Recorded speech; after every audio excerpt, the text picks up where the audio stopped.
बिल्कुल अफसोस नहीं है। ना मैं माफ़ी मांगने वाला हूँ, ना मुझे अफसोस है। मैं 16 सितंबर के बाद से मुझे नींद नहीं आ रही थी और कोई परमात्मा की शक्ति मुझे नींद से उठा के कहती थी कि भाई ये क्या कर रहे हो, तुम सो रहे हो, देश जल रहा है, तुम सो रहे हो। भारत में सनातन का विरोध हो या जातिवाद हो, ये भारत की सबसे बड़ी समस्याएं रही हैं। आमतौर पर इन समस्याओं पर बहस होती थी। बहुत निम्न स्तर पर अगर कभी हिंसा हुई भी तो आम लोगों के बीच होती थी। लेकिन सुप्रीम कोर्ट के न्यायाधीश ने एक बयान दिया।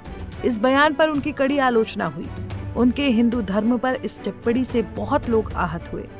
ऐसे ही एक व्यक्ति थे राकेश किशोर। राकेश किशोर सुप्रीम कोर्ट में वकील हैं। उन्होंने सुप्रीम कोर्ट के जज के बयान से आहत होकर उन पर जूता फेंक दिया, जिसके बाद उन्हें गिरफ्तार किया गया।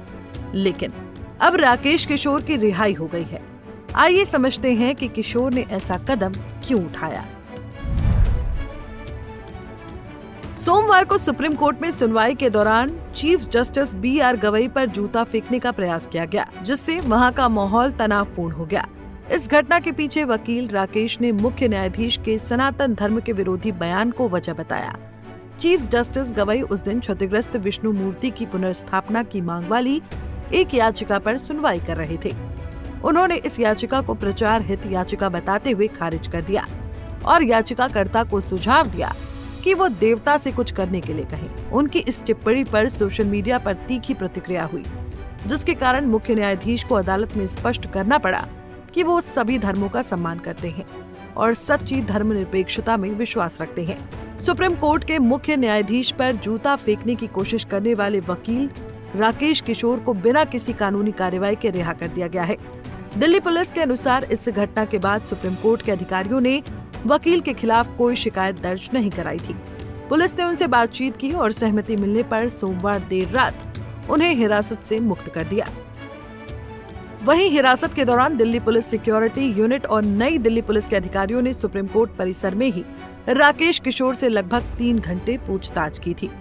रिहाई के बाद वकील ने मीडिया से बातचीत में कहा कि उन्हें इस घटना का कोई अफसोस नहीं है। मैं बहुत ज़्यादा आहत हुआ कि 16 सितंबर को चीफ जस्टिस के कोर्ट में एक PIL किसी व्यक्ति ने दाखिल की, तो गवई साहब ने उसका जो है पूरी तरह से पहले तो मजाक उड़ाया। मजाक इन द सेंस कि ये कहा कि भाई आप मूर्ति से प्रार्थना करो, जाके आइडल से कहो कि वो अपना सर खुद रिस्टोर कर ले। जबकि हम देखते हैं कि यही चीफ जस्टिस बहुत सारे धर्मों के खिलाफ, जो दूसरे समुदाय के लोग हैं, आप सब जानते हैं वो लोग कौन हैं, उनके खिलाफ जब कोई केस आता है तो बड़े बड़े स्टेप, जैसे मैं एग्जाम्पल देता हूँ, हल्द्वानी में रेलवे की ज़मीन पर एक विशेष समुदाय का कब्जा है। जब उसको हटाने की कोशिश की गई तो सुप्रीम कोर्ट ने स्टे लगा दिया 3 साल। 16 सितंबर के बाद से मुझे नींद नहीं आ रही थी और कोई परमात्मा की शक्ति मुझे नींद से उठा के कहती थी कि भाई ये क्या कर रहे हो, तुम सो रहे हो, देश जल रहा है, तुम सो रहे हो। तो इसलिए मुझे ये करना। बता दें कि वकील ने अपने कृत्य को जायज ठहराया है। उन्होंने कहा कि सुप्रीम कोर्ट ने इस तरह के नियम बनाए हैं कि जिसमें केस लटकते रहते हैं। धर्म विशेष को सरकारी जमीन पर कब्जा करने की इजाजत दी जाती है। मानसिकता ऐसी बन गई है कि लोग अपने हक के लिए नहीं लड़ पा रहे हैं। इस व्यक्ति को सोशल मीडिया पर भी समर्थन मिल रहा है। लोग इसे ही न्याय ठहरा रहे हैं। अब ऐसे में सवाल उठ रहा है कि अगर समाज को अगर न्याय नहीं मिलेगा तो क्या वो हिंसा का रास्ता तैयार करेगा? समाज में गैर सामाजिक तत्व इस तरह के एक्शन लेते हैं। इसके लिए कानून व्यवस्था है, लेकिन ये भी वास्तविकता है कि भारत की कानून व्यवस्था लाचार है।